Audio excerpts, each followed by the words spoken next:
A experiência interior. Notas sobre a contemplação. Por Thomas Merton. Organização e introdução, William Shannon. Tradução, Luiz Gonzaga de Carvalho Neto. Editora, Martins Fontes. Capítulo 14. Problemas da vida contemplativa.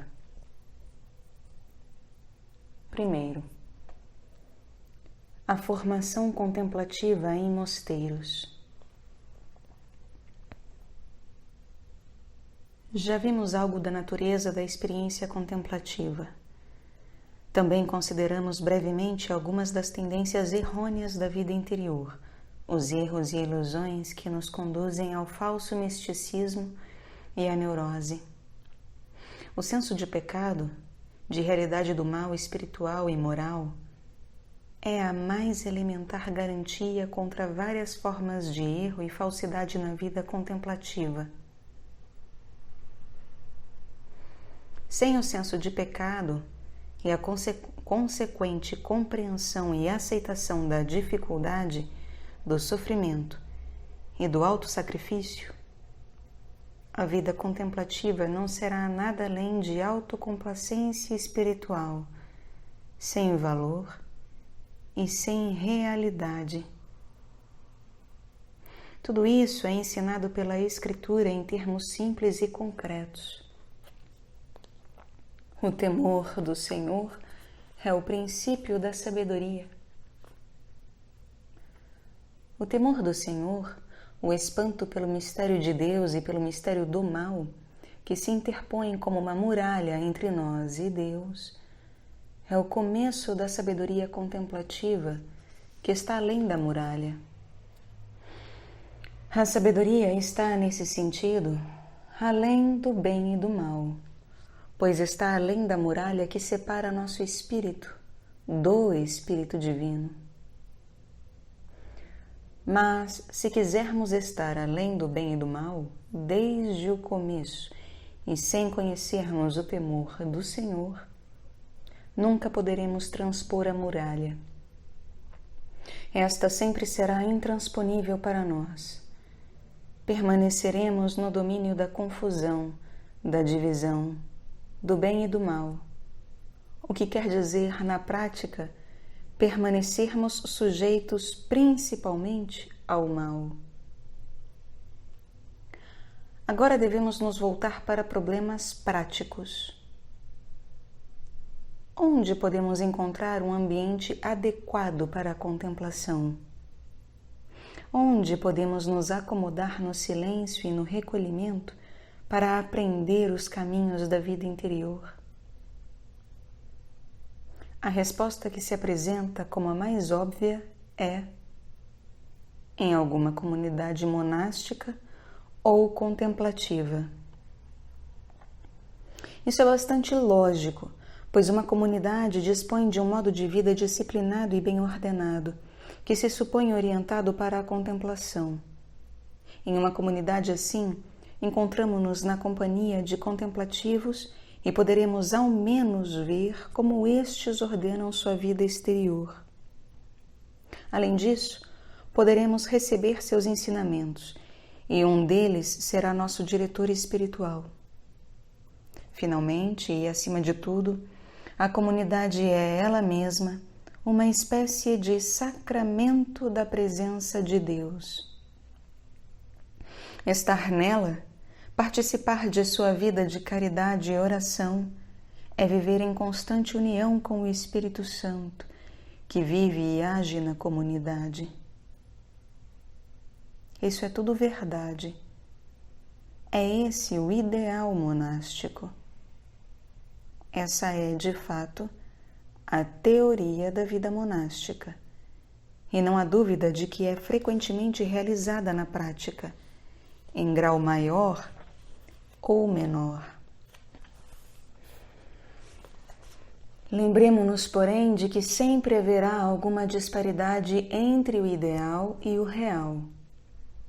Aquilo que é juridicamente chamado de comunidade contemplativa pode ter poucos contemplativos de verdade, ou mesmo nenhum.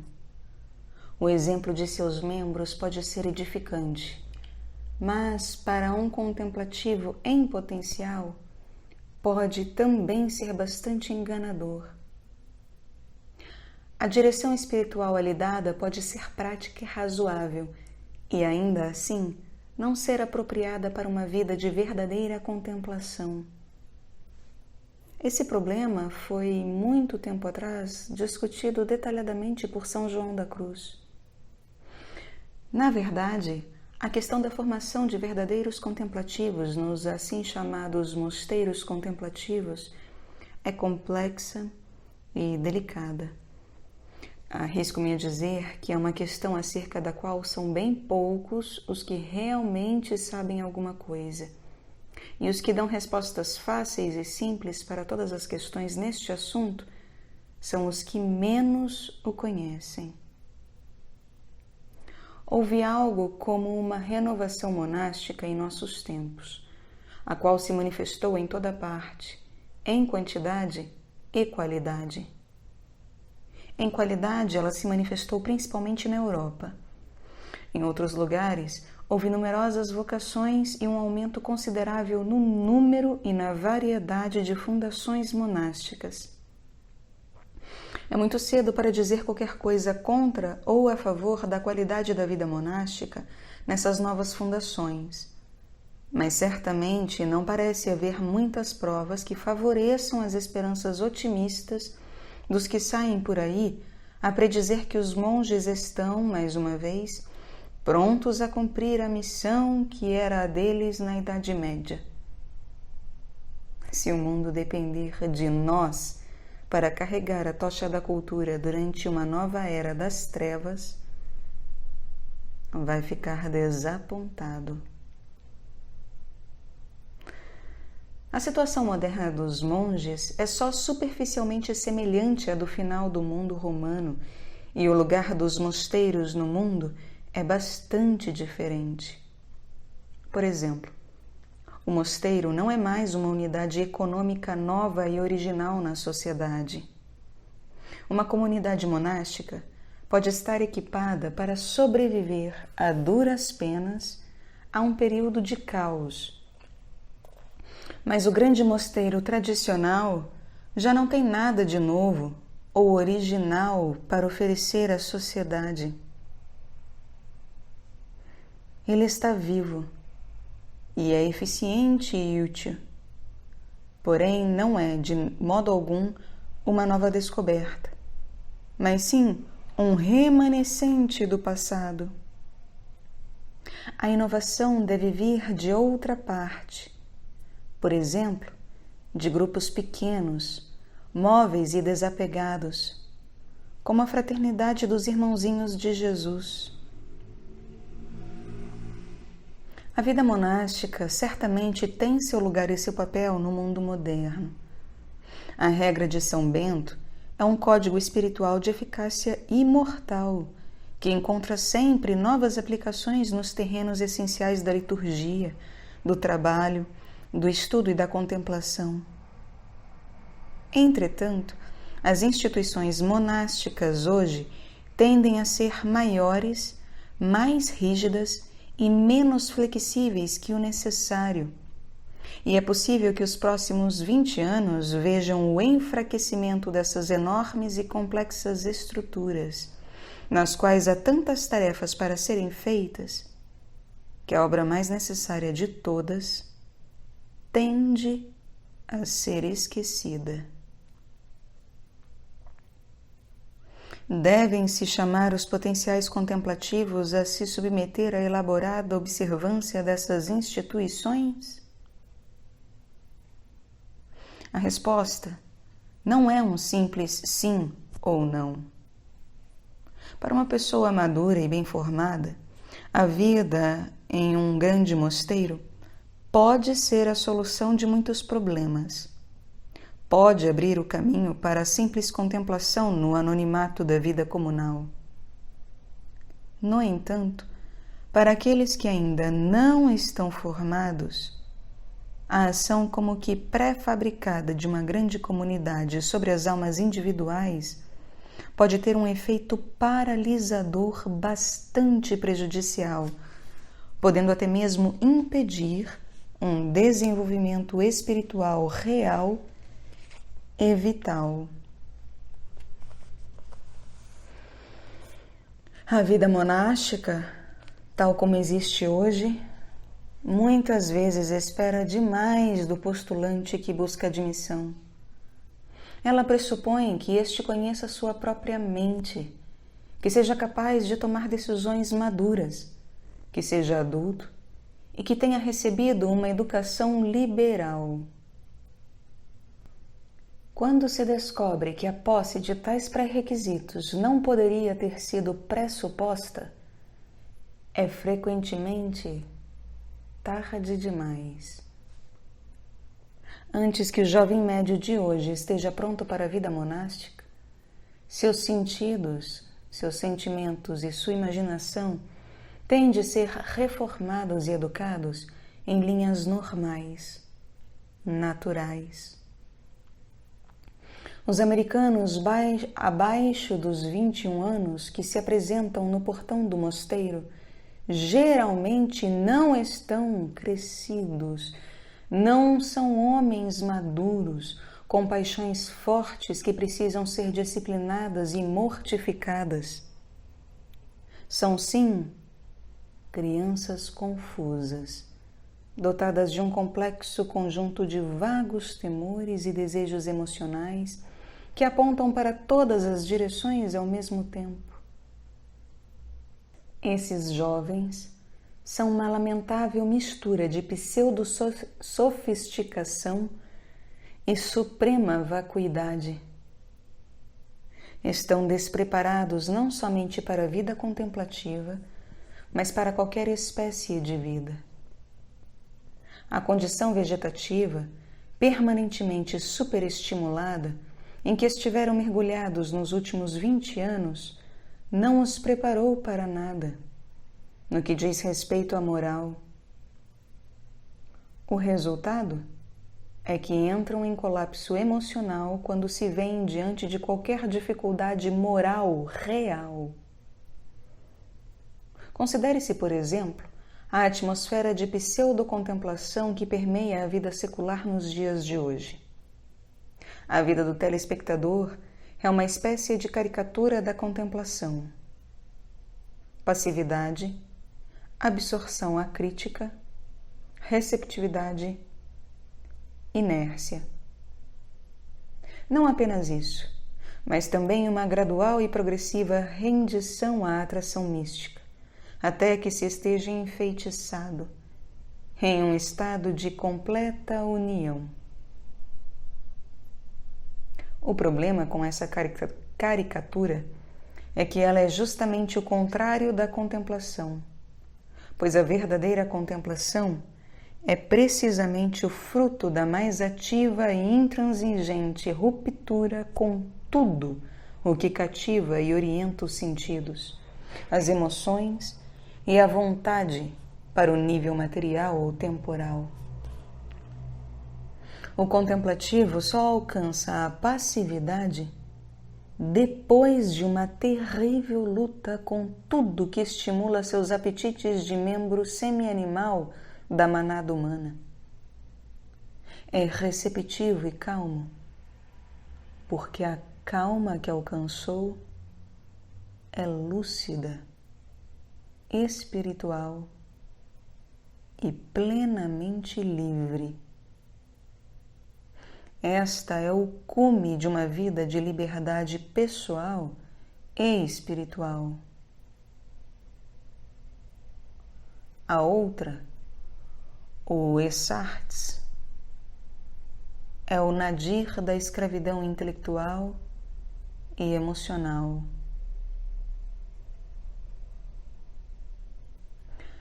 Não há, em nenhuma regra monástica, nada que antecipe a chegada em um mosteiro de um viciado em televisão.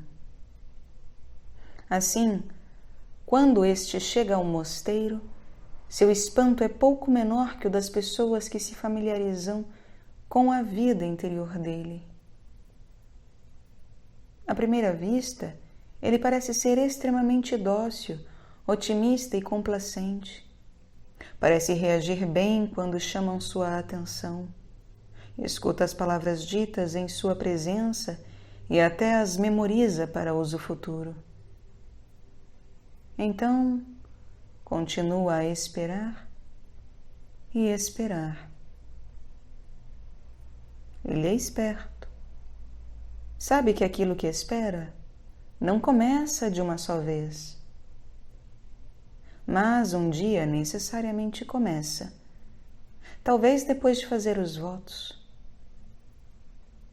A formação monástica é a caçada de uma presa arisca, na qual ele gradualmente aprende a encontrar um único segredo importante. Qual é o botão mágico que liga a televisão?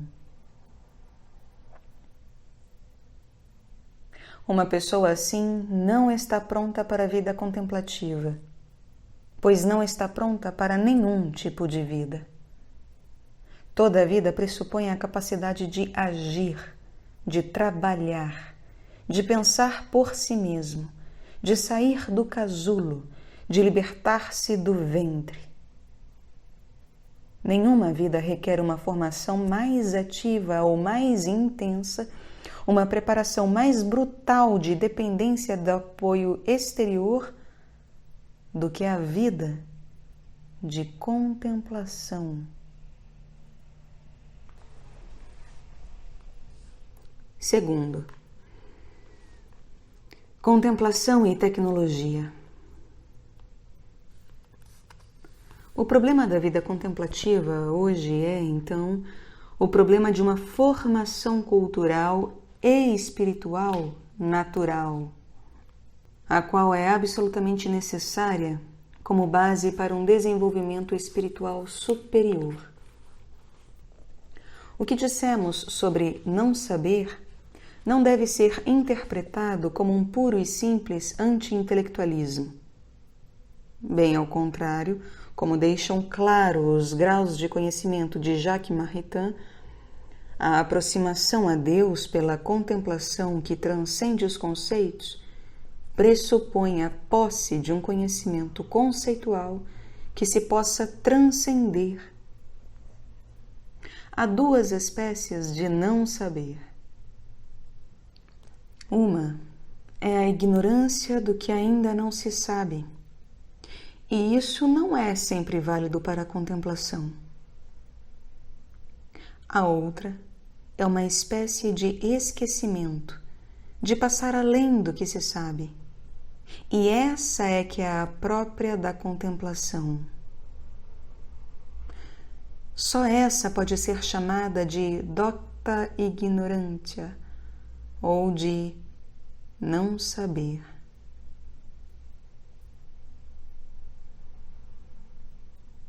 É por isso que a vida contemplativa normalmente pressupõe boa formação cultural. E isso é um dos maiores problemas de hoje. Os que dizem estar educados, na realidade, não estão formados. São aglomerados informes de conhecimentos factuais isolados e desconexos. São desorientados e passivos, superficialmente informados com nomes, datas, fatos e com o como de diversos processos materiais. Mas não têm meios de usar o que sabem. Consequentemente, como seu conhecimento não está integrado à vida, não se pode dizer que realmente o possuam. Esse conhecimento não entrou em seu ser, não se tornou realmente parte deles. Nas eras pré-industriais e nas sociedades primitivas que ainda existem, o homem é naturalmente preparado e disposto para a contemplação. Em tais mundos, encontramos homens que, mesmo quando iletrados, possuem habilidades técnicas e artísticas tradicionais. São, em um sentido amplo, entre aspas, artistas e homens espirituais. São formados por sua tradição e sua cultura. Mesmo que esses homens não saibam ler e escrever, não são necessariamente ignorantes. Muito ao contrário, possuem um tipo muito importante e vital de conhecimento. E todo ele está integrado à sua vida. Tem uma inteireza e uma humanidade, e, portanto, uma certa atitude, simplicidade e confiança que desapareceram de um mundo em que os homens estão alienados, escravizados aos processos e às máquinas. O homem pré-industrial está, portanto, completamente preparado para se tornar um contemplativo. Certamente, pode-se dizer que, no passado, sociedades inteiras estavam naturalmente orientadas para a vida espiritual e mesmo para a vida contemplativa. Para os indivíduos, não havia dificuldade especial em encontrar seu caminho em um mosteiro ou eremitério, e lá se devotar espontaneamente a uma vida na presença e na infinita realidade de Deus. Tais culturas existiram no passado e talvez ainda estejam lutando para sobreviver em uns poucos lugares. Mas já se pode dizer que culturas assim estão fadadas ao desaparecimento. Deve-se encarar esse fato sem amargura e sem inútil nostalgia pelo passado. Os tempos mudaram e o homem mudou com eles. Mas o homem é sempre homem e, enquanto tiver natureza humana, liberdade humana, personalidade humana, ele será a imagem de Deus. Consequentemente, será capaz de aplicar seu amor e sua liberdade à mais elevada de todas as atividades, a contemplação.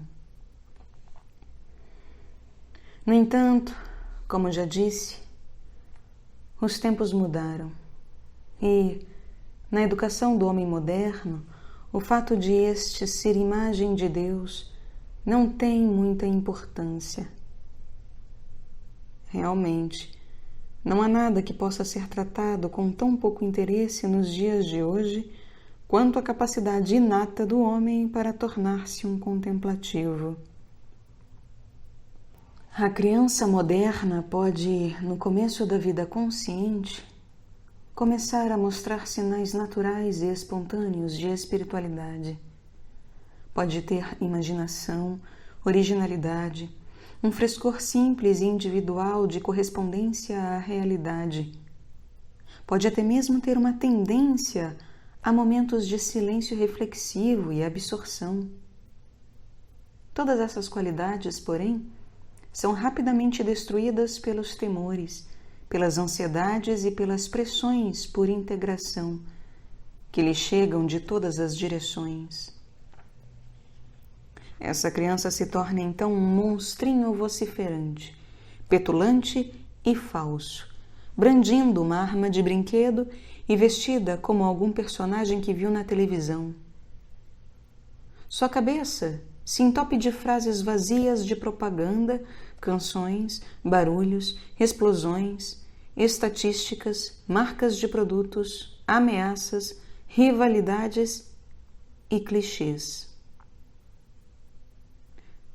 Quando chega a idade escolar, ela aprende a verbalizar, racionalizar, fingir, fazer caretas como as que vê nas propagandas, aprende a precisar de um carro, em suma, aprende a levar a vida com uma cabeça vazia, em conformidade com os outros semelhantes a ela, com os quais se junta. Pode-se dizer, em certo sentido, que essa criança é educada.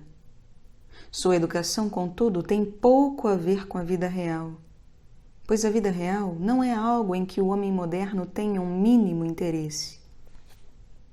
A vida consciente do homem moderno está completamente perdida em abstrações intelectuais, fantasias sensoriais, clichês políticos, sociais e econômicos, bem como na astúcia animal do detetive e do comerciante. Tudo o que é potencialmente valioso e vital nele é relegado à mente subconsciente. E o sexo não é seu principal objeto de repressão. A tragédia do homem moderno é que sua criatividade, sua espiritualidade e sua independência contemplativa são inexoravelmente estranguladas por um superego que se vendeu total e inquestionavelmente ao demônio da tecnologia. Repare que essa mentalidade também existia no passado, no mago e no curandeiro, no astrólogo, no alquimista e no bruxo. Também estes eram monstros espirituais que fizeram um pacto faustiano com o mal e imolaram sua liberdade criativa e sua inocência contemplativa no altar do poder. Tais homens foram os verdadeiros ancestrais do moderno burocrata tecnológico, o homem que nada quer além de controlar as coisas e manipular as pessoas como objetos. Nos dias antigos, o pacto de Fausto só funcionava para uns poucos, porque a sociedade era sadia. Hoje, funciona para milhões. Vivemos em um mundo faustiano. É claro que há hoje um considerável interesse mórbido pela alma, mesmo quando se nega a existência dela. Os escritores, por exemplo, foram chamados de engenheiros da alma humana. E isso por um dos mais pomposos de nossos Faustos, que é também um de nossos mais pontificais ateístas. O homem moderno está realmente interessado na alma como algo que ele possa controlar nos outros, algo sobre o qual possa exercer poder, algo como uma alça, pela qual possa segurar outra pessoa, transformando-a em seu instrumento. E esse é o exato oposto do ponto de vista contemplativo. O contemplativo busca libertar a alma de todo controle externo, purificá-la e desapegá-la de compulsões materiais, sensuais e mesmo espirituais, e entregá-la à verdade e à liberdade criativa do Espírito Santo. E ao libertar-se, ele se torna capaz de mostrar aos outros o caminho para a mesma liberdade, pois sua vida dá testemunho de uma suprema liberdade, dando condições aos demais para que a conheçam obscuramente e sintam um ardente desejo por ela.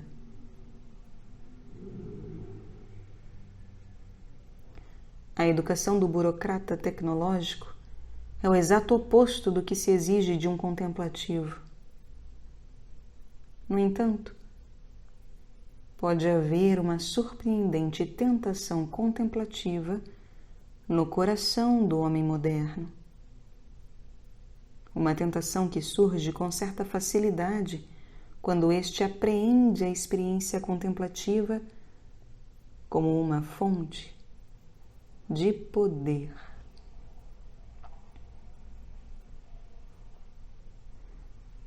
Com o que a religião popular tenta seduzir o homem moderno? Com a promessa de poder espiritual. A religião é oferecida como algo superior à tecnologia, pois Deus, o supremo tecnocrata, está por trás de tudo e chefia todo o negócio. Assim, é possível ligar-se ao poderoso chefão, o chefe lá em cima, no andar mais alto do Banco Nacional da Babel. Ele garantirá nosso sucesso e nos dará a contemplação, o poder espiritual, um tipo de invulnerabilidade, uma perfeição mágica. Tornar-nos-emos infalíveis, ao menos na vida privada. Abriremos a porta para uma sala interior na qual não podemos estar errados e na qual ninguém pode entrar para apontar nossas culpas. Esse é um tipo garantido, invejável e esquizofrênico de poder. O problema com ele, porém, é que é caracteristicamente mágico e destituído de qualquer tipo de espiritualidade. Esse poder não tem nada a ver com a contemplação. Sua única aparente vantagem é tornar seu portador apto a defender-se em um mundo em que os outros tecnocratas estão tentando dominá-lo e controlá-lo por meio de sua alma.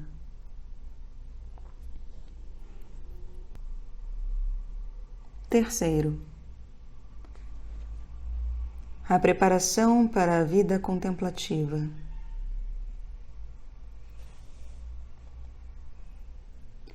Para o homem moderno médio, o problema da contemplação é então um problema de preparação. O homem comum de nossos tempos está preparado para ser o inverso de um contemplativo, um místico da tecnocracia ou dos negócios. Sua contemplação será um assunto pragmático, algo evidentemente digno de apreciação e que, se acessado pelos métodos mais recentes e aprovados, levará a rápidos resultados. E aí entra em cena a autoanálise psicológica. Quem sabe uma bateria de testes nos ajude a descobrir se temos ou não uma vocação contemplativa. Em todo caso, devemos analisar a nós mesmos e a nossos complexos. É verdade que a psicologia analítica tem algo a dizer sobre os acidentes periféricos da vida interior. Mas, se alguém acredita que o acréscimo de mais uma técnica vai resolver a questão, está tremendamente enganado. Pode não fazer nada além de aumentar a já desastrosa confusão. Consideremos o que foi dito acima sobre o homem do passado. Isso nos dará uma ideia do tipo de preparação necessária à vida contemplativa. O homem antigo vivia uma vida calma no campo, em contato com os ritmos da natureza e das estações. Uma vida na qual havia trabalho manual, na qual se exerciam artes e habilidades, não em um espírito de diletantismo, mas artes e habilidades realmente ligadas às necessidades da própria vida de cada pessoa.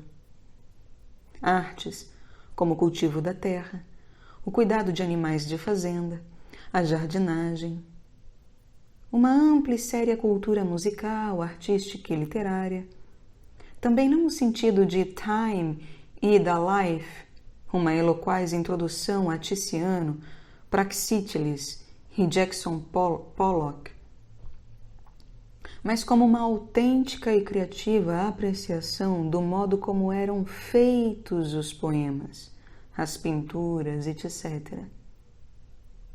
Uma vida na qual havia lugar para a conversação séria, mas pouco ou nenhum espaço para a TV.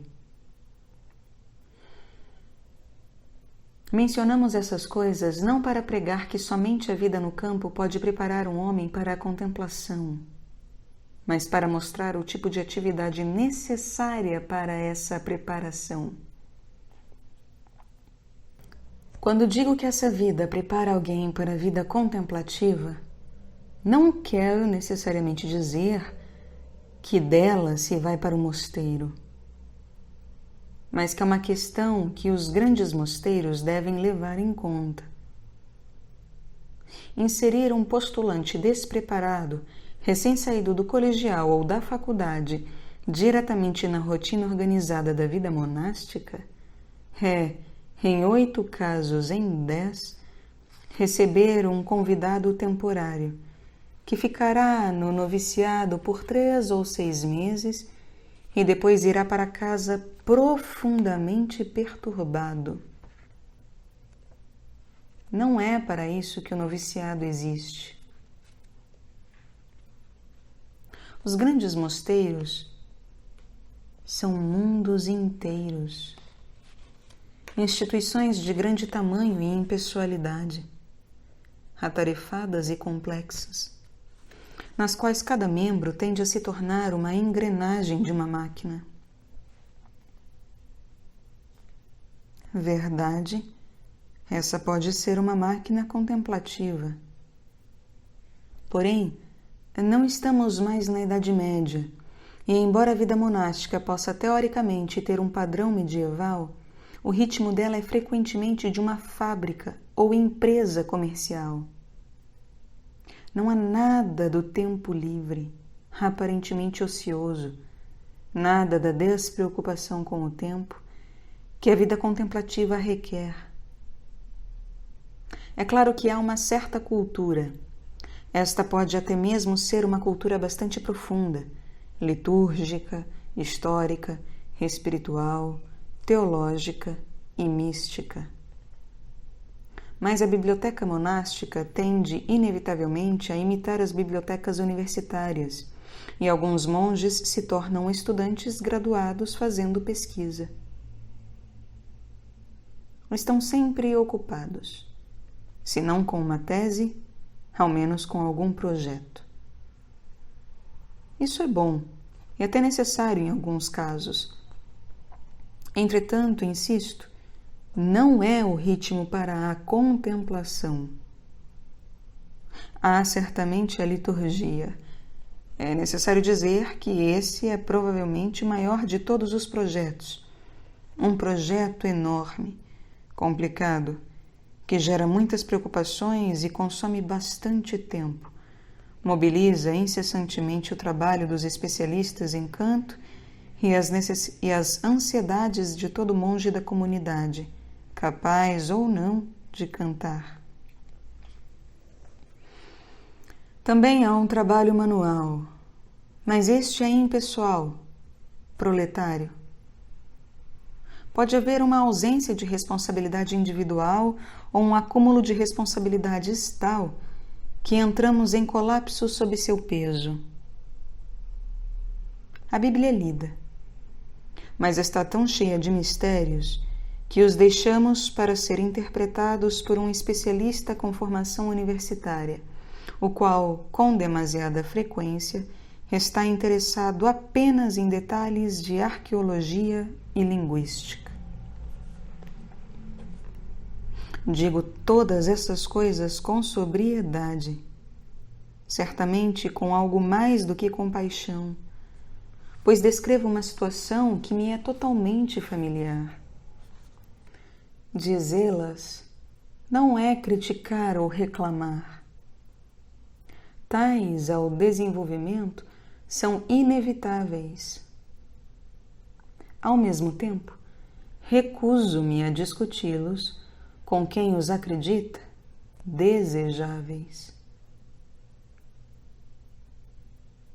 Os grandes mosteiros podem, segura e eficientemente, absorver 2 tipos de homem. Primeiramente, podem receber aqueles que estejam espiritualmente maduros e já prontos a se tornar contemplativos. Pode dar a estes uma vida bem ordenada, ou ao menos sistemática. Uma vida segura, devota e mesmo esporadicamente silenciosa. Tais homens podem viver contentes no anonimato propiciado pelo ambiente, chegando a ser verdadeiros contemplativos. Em segundo lugar, os mosteiros podem receber homens que não sejam contemplativos no sentido pleno da palavra, mas que precisem de uma vida comunitária organizada e estrita, cheia de exercícios religiosos, a qual os ensinará uma espécie de ascetismo e os fará lembrar que devem continuar a praticá-lo. Estes são os contemplativos jurídicos, que são chamados contemplativos apenas porque vivem em um mosteiro contemplativo e cumprem seus regulamentos. Estão bastante contentes e não sentem necessidade de algo mais íntimo ou pessoal. A última coisa a ocupar suas mentes é a perigosamente ambígua proposição que afirma que se pode possuir um conhecimento quase experiencial de Deus nas trevas. Eles podem se virar muito bem sem a nuvem do não saber e sentem somente desprezo por essa conversa acerca da luz divina ser como um raio de trevas. Deus está em seu céu, sua liturgia é realizada na terra. A grande obra é cantar alto, observar as passagens corretas nos ofícios e implorar a Deus 7 vezes por dia que castigue os comunistas. São esses os tipos que predominam em comunidades contemplativas. É nisso que está a dificuldade. As grandes comunidades monásticas podem oferecer uma vida rica e plena de sentido para alguém que já esteja maduro e pronto para a contemplação, seja real, seja meramente jurídica. Se, no entanto, as ordens monásticas tencionam preparar postulantes imaturos, dando-lhes formação suficiente e maturidade natural para que possam entrar em um noviciado contemplativo, devem abrir espaço para algo novo. Terão de existir comunidades de postulantes tranquilas e reservadas, nas quais, além de uma formação religiosa fundamental, ofereça-lhes um completo treinamento psicológico, cultural e humano. É claro que o traço principal desse treinamento terá de ser sua diferença em relação ao dado nas universidades seculares. Nestas, o estudante recebe passivamente um material que foi previamente pensado e digerido para ele. No treinamento monástico, o postulante não irá se ocupar com fatos ou mesmo com habilidades, embora possa precisar aprender o latim necessário. Aprenderá, em vez disso, a passar pelas experiências humanas normais e a ser, em algum grau de profundidade, consciente delas e de si mesmo. Aprenderá a ficar só consigo mesmo e com seus pensamentos, a ficar quieto, a dedicar-se a fazer algo. Não se pode cuidar dessas coisas no noviciado. Neste, o jejum, o trabalho, o silêncio, a meditação, a prece e a liturgia são questões de regra e disciplina. Tarefas praticadas sob relativa tensão, em uma atmosfera de crítica e incerteza. Aquele que as pratica está sendo testado. Mas ninguém está pronto para fazer essas coisas em teste senão as fez antes, em condições descontraídas e sem estar sendo testado.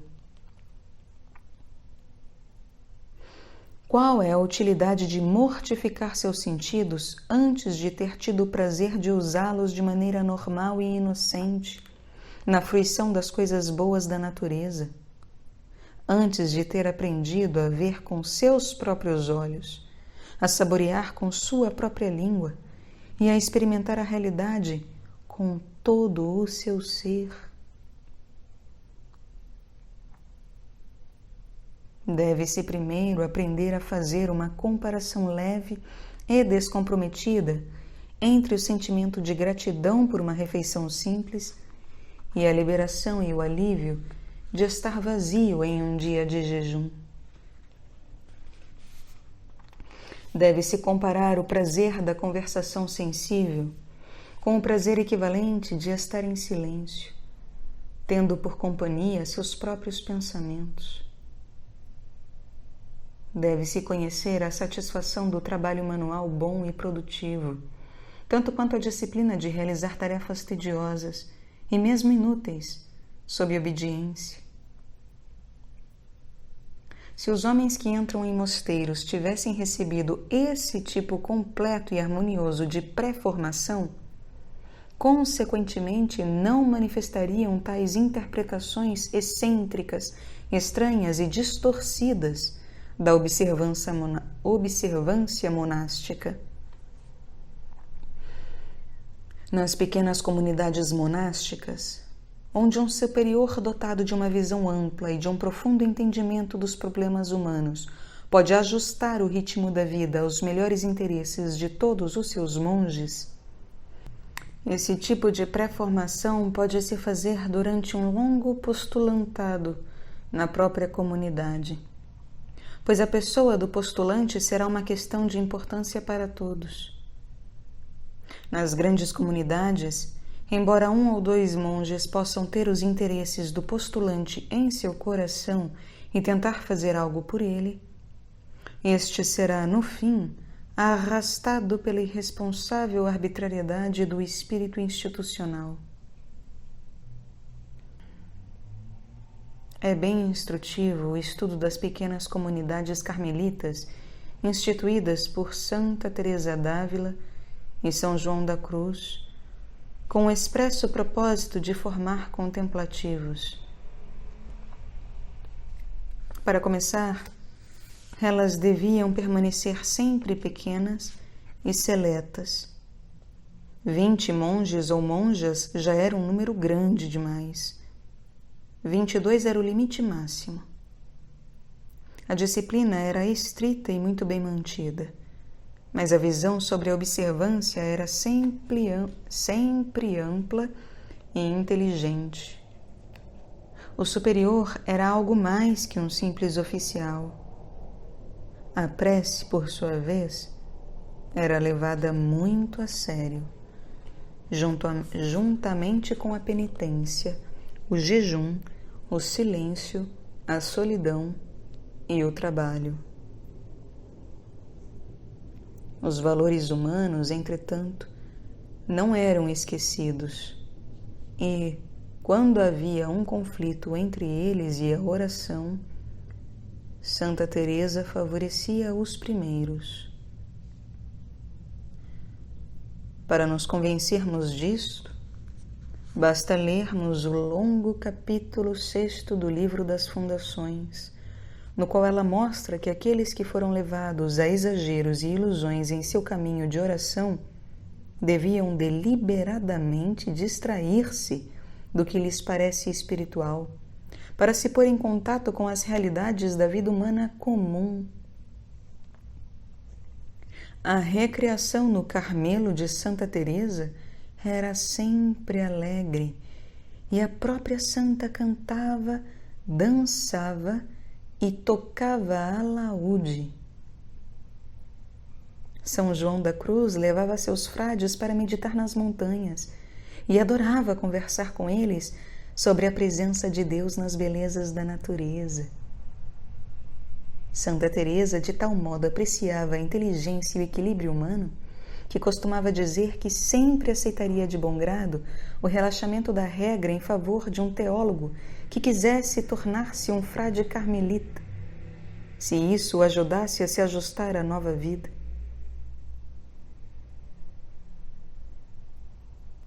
Quarto,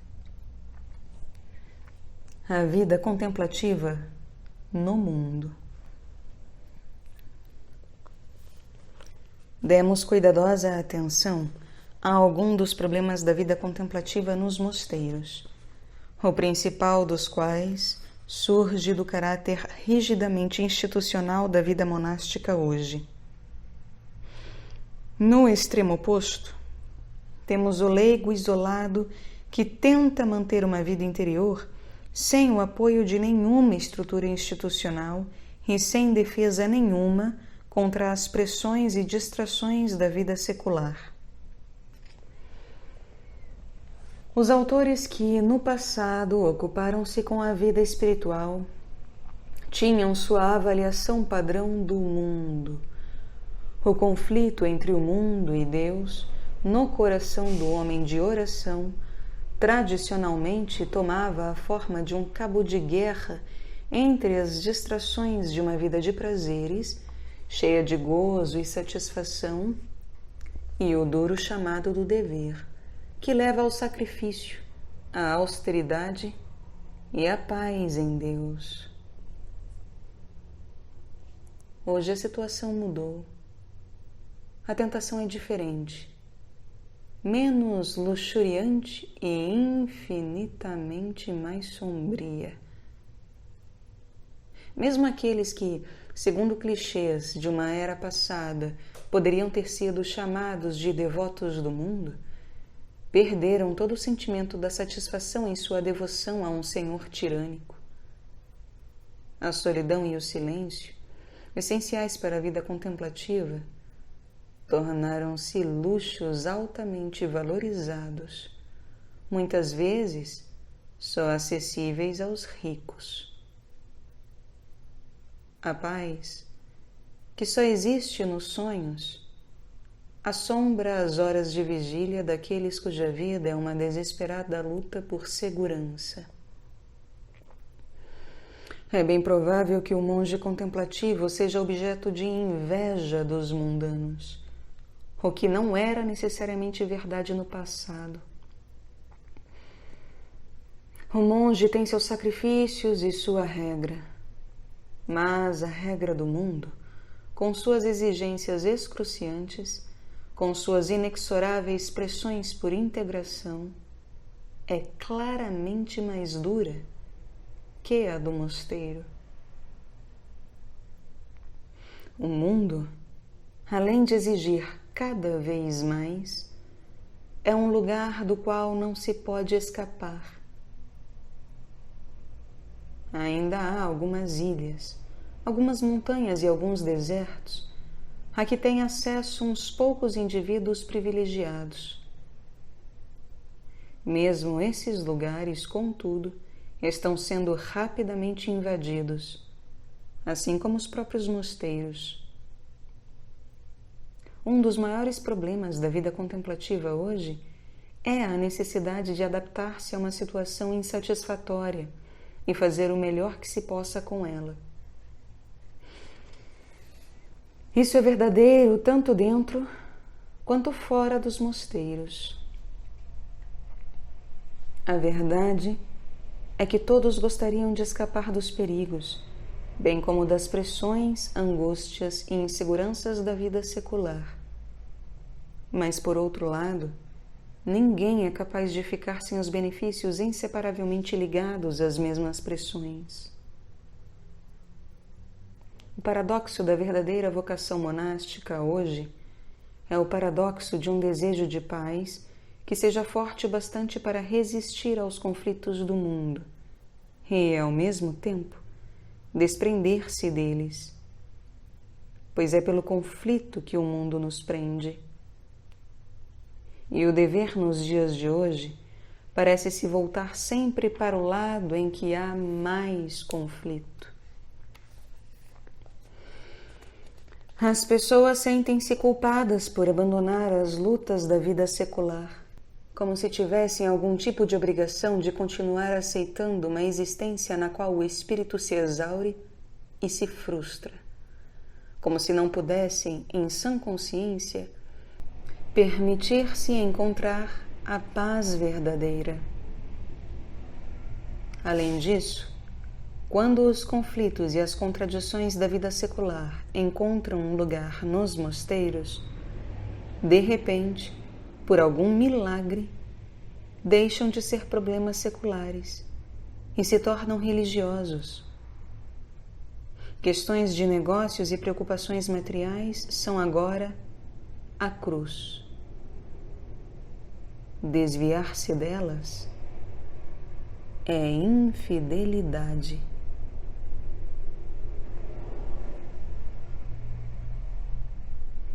Essa não é uma questão simples, pois a vida em comunidade certamente tem suas necessidades materiais. Ademais, fora dos mosteiros, a vida espiritual do cristão médio é dominada por essa mesma luta.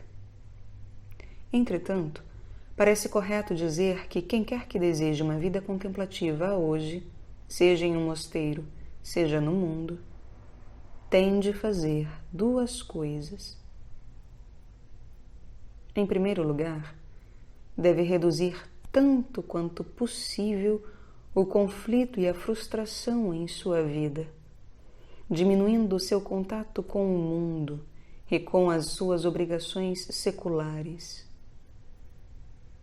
Isso significa reduzir suas necessidades de prazer, conforto, recreação, prestígio e sucesso, abraçando uma vida espiritual de desapego e verdadeira pobreza.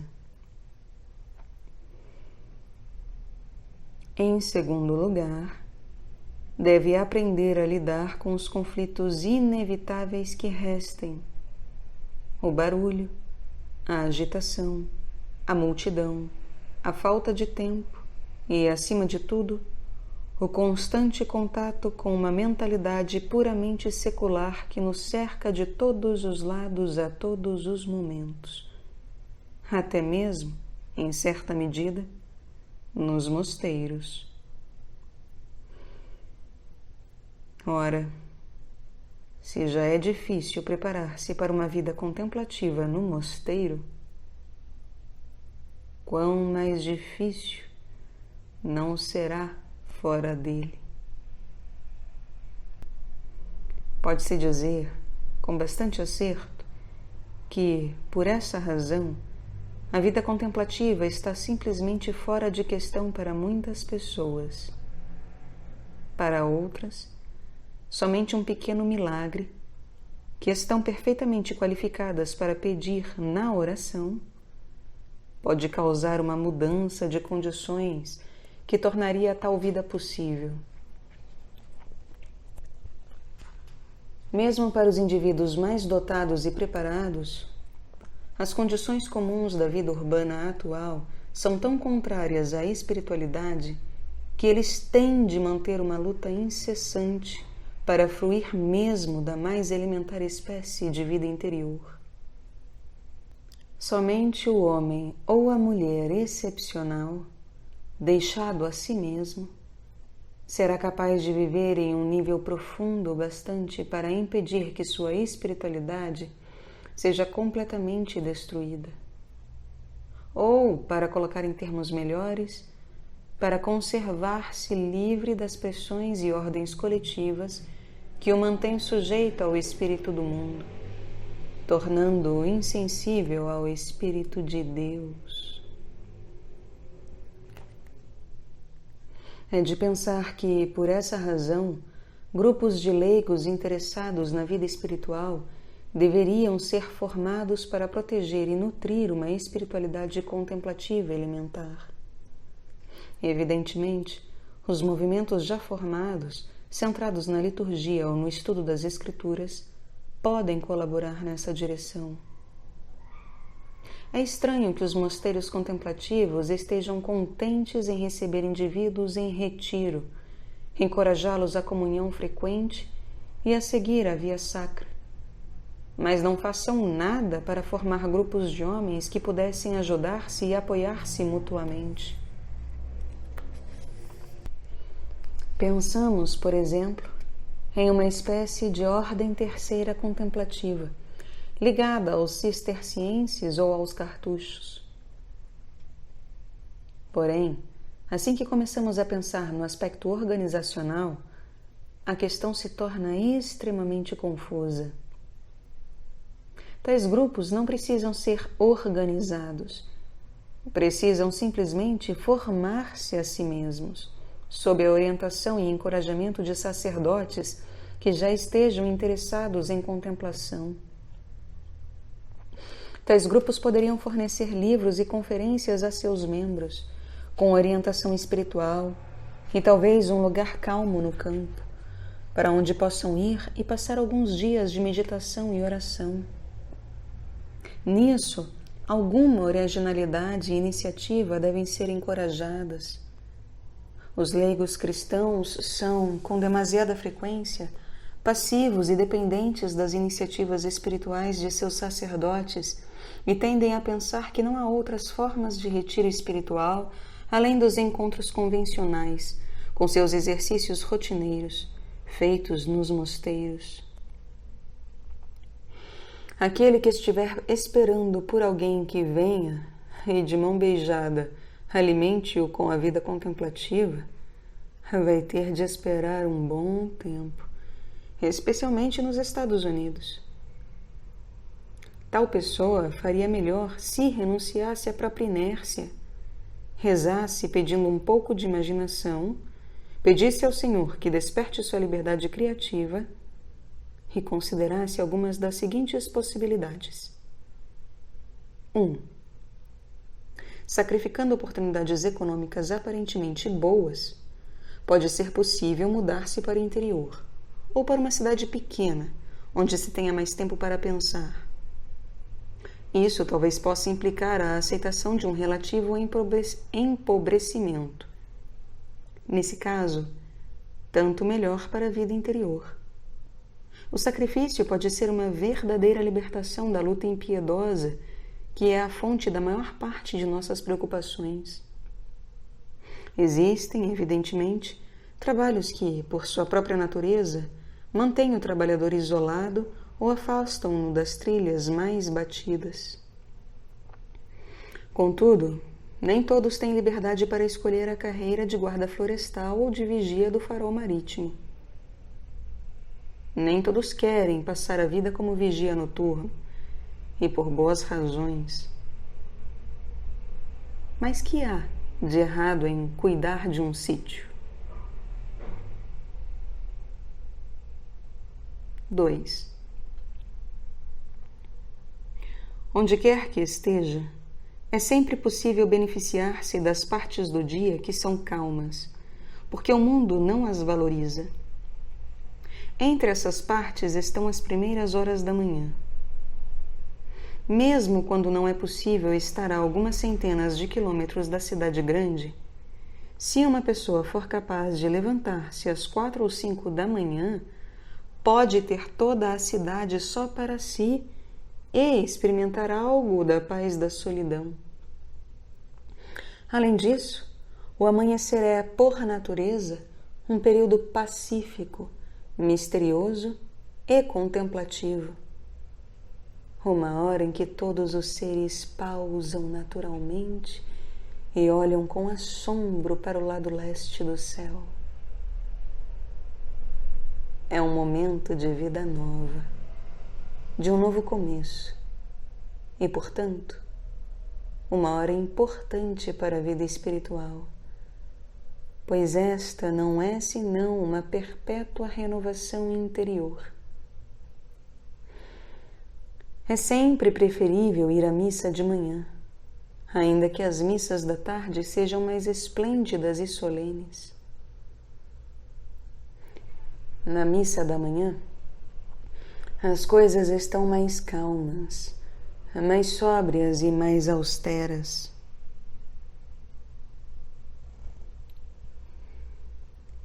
Os pobres vão às missas da manhã porque têm de estar mais cedo no trabalho. Cristo está mais verdadeiramente com os pobres, e a presença espiritual dele faz das missas deles as mais contemplativas.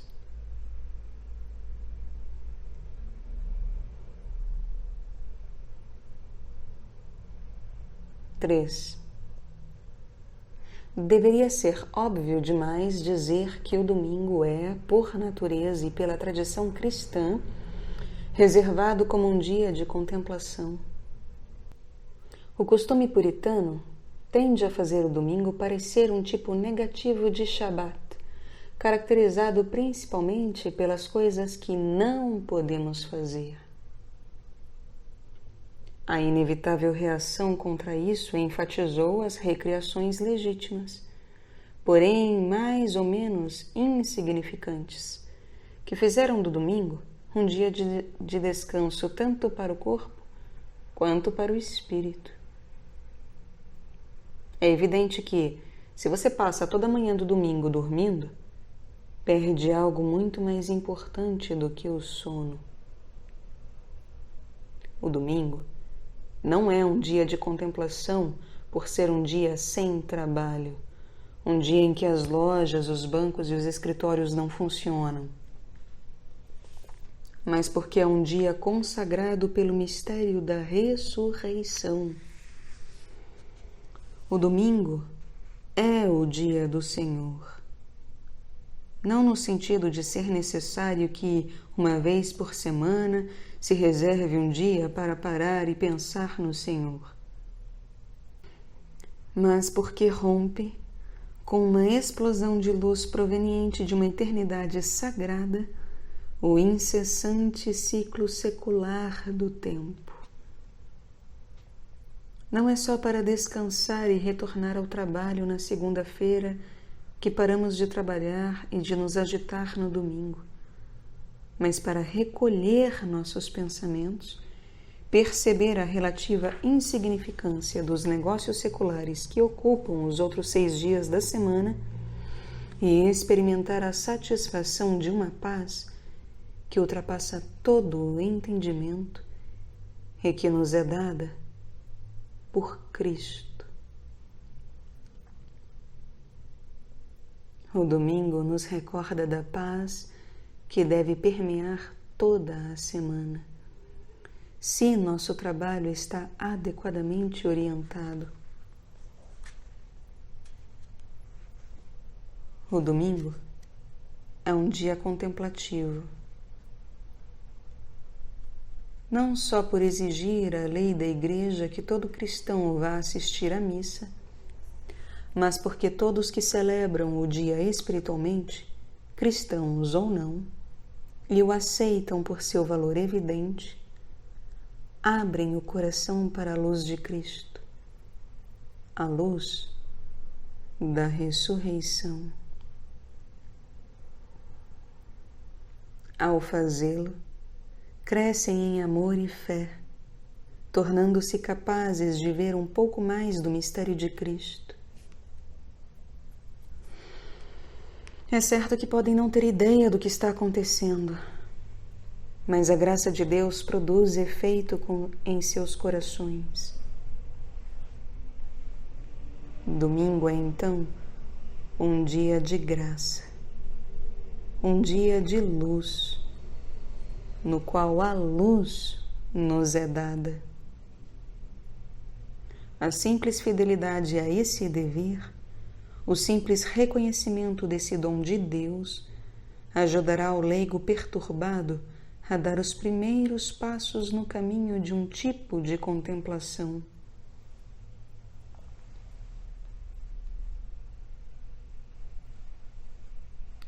Quatro. Onde quer que se busque a luz da contemplação, essa mesma busca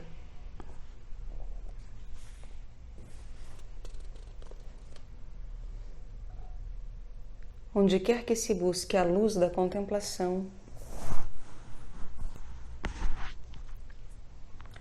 Essa mesma busca compromete o buscador com certo grau de disciplina espiritual.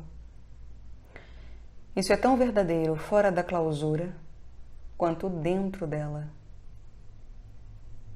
Porém, para o homem ou a mulher comprometidos com todas as obrigações e dificuldades da vida secular, seria um erro viver no mundo como um monge ou uma monja em clausura. Tentar isso seria uma ilusão. O primeiro sacrifício do leigo que vive no mundo é a aceitação do fato de não ser um monge e, consequentemente, a aceitação de uma vida de oração que deve ser correspondentemente humilde e pobre. A virtude ativa e as boas obras têm um grande papel na vida contemplativa levada no mundo, e é muito provável que o homem de oração fora da clausura seja aquilo que chamamos de contemplativo disfarçado. Se, atormentado pela sede de experiências espirituais mais claras e elevadas, ele tenta forçar-se, por meios violentos e mal pensados, a alcançar um grau de oração mais alto, isso só lhe causará prejuízo. A disciplina do contemplativo que vive no mundo é, em primeiro lugar, a disciplina de fidelidade aos deveres de seu estado, às obrigações de chefe de família, de membro de uma profissão, de cidadão. Essa disciplina e esses deveres podem exigir sacrifícios bastante grandes. Em certos casos, algumas dificuldades das pessoas que estão no mundo certamente exigem delas sacrifícios bem maiores do que os que se encontram em um claustro. Em todo caso, a vida contemplativa delas será aprofundada e elevada pela profundidade de seu entendimento e seus deveres. Também aqui o mero conformismo e cumprimento exterior não são o bastante. Não é suficiente ser um bom católico. Deve-se penetrar o sentido interior da própria vida em Cristo e perceber o pleno significado das exigências desta. Não se devem cumprir as próprias obrigações como uma questão de mero formalismo. Esse cumprimento deve advir de uma decisão real e pessoal de oferecer a Deus o bem que se faz em Cristo e por Cristo. A virtude de um cristão é algo criativo e espiritual, não o simples cumprimento de uma lei. Deve, portanto, estar penetrada e preenchida pela novidade, pela semelhança de Cristo, que é proveniente da ação do Espírito de Deus no coração e que eleva o mínimo bem praticado pelo cristão a um plano completamente espiritual. Desnecessário dizer que isso é mais que uma questão de verbalizar a própria pureza de intenção.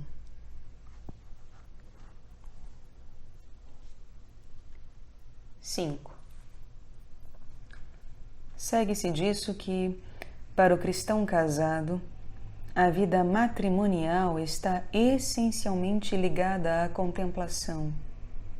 Isso é inevitável. É por seu matrimônio que ele é situado no mistério de Cristo. É por seu matrimônio que ele dá testemunho do amor de Cristo pelo mundo e experimenta esse amor. Seu matrimônio é o centro sacramental de onde irradia a graça para todos os departamentos de sua vida e, consequentemente, é este que permite que seu trabalho, seu lazer, seus sacrifícios e mesmo suas distrações se tornem, em alguma medida, contemplativos. Pois é por seu matrimônio que todas essas coisas estão ordenadas a Cristo e centradas em Cristo. Deve-se enfatizar, acima de tudo, que, para o cristão casado, até o amor conjugal, e especialmente o amor conjugal, entra em sua contemplação. De fato, é esse amor que dá caráter específico à sua contemplação. A união de marido e mulher no amor nupcial é um ato simbólico e sagrado, cuja própria natureza significa o mistério da união de Deus e do homem em Cristo. Ora, esse mistério é a própria substância, o próprio coração da contemplação. Portanto, o amor conjugal é uma espécie de expressão simbólica e material do desejo do homem por Deus e do desejo de Deus pelo homem. É uma maneira direta, simples e experiencial de expressar a necessidade do homem de ser sumamente e completamente um. É uma representação inocente, decorrente do estado de divisão do próprio homem e de sua sede de união com seu outro eu. Os padres gregos acreditavam que, antes da queda, Adão e Eva eram real e literalmente dois em uma só carne, ou seja, eram um só ser. Acreditavam que a natureza humana, unida a Deus, era inteira e completa em si mesma.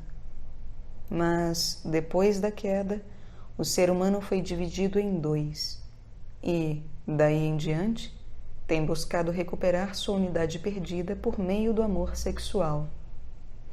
Mas este desejo é sempre frustrado pelo pecado original.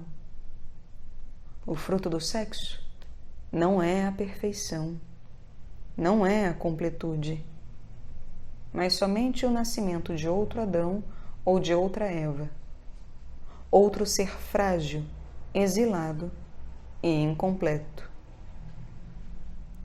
A criança, por sua vez, chega à idade adulta e, devorada pelo antigo desejo de completude, casa-se, reafirma o obscuro mistério de amor e desesperança e traz ao mundo novos seres incompletos e frustrados até que finalmente morre, incompleta.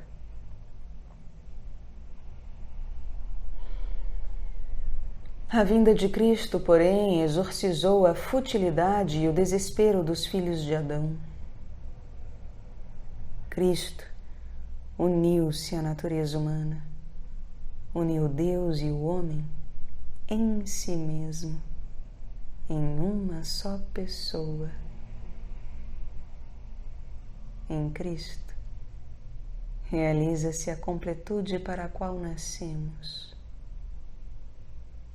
Nele não há mais dar-se ou receber em matrimônio, pois nele todos são um na perfeição da caridade.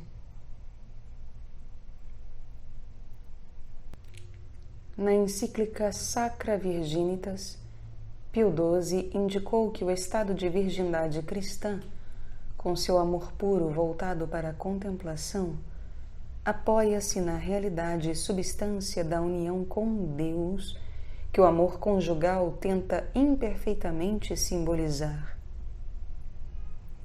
O estado virginal é, portanto, mais perfeito, pois a contemplação é mais apropriada a ele e dele é teoricamente inseparável. Contudo, o amor conjugal, a seu modo mais humilde e terrestre, pode ser, de fato, para o leigo esclarecido, uma abordagem mais concreta e sensível do grande mistério, pois lhe permite alcançar sua unidade perdida no secreto mistério de êxtase e tristeza, humilhação e gozo, triunfo e morte, que é sua própria e peculiar participação no mistério de Cristo.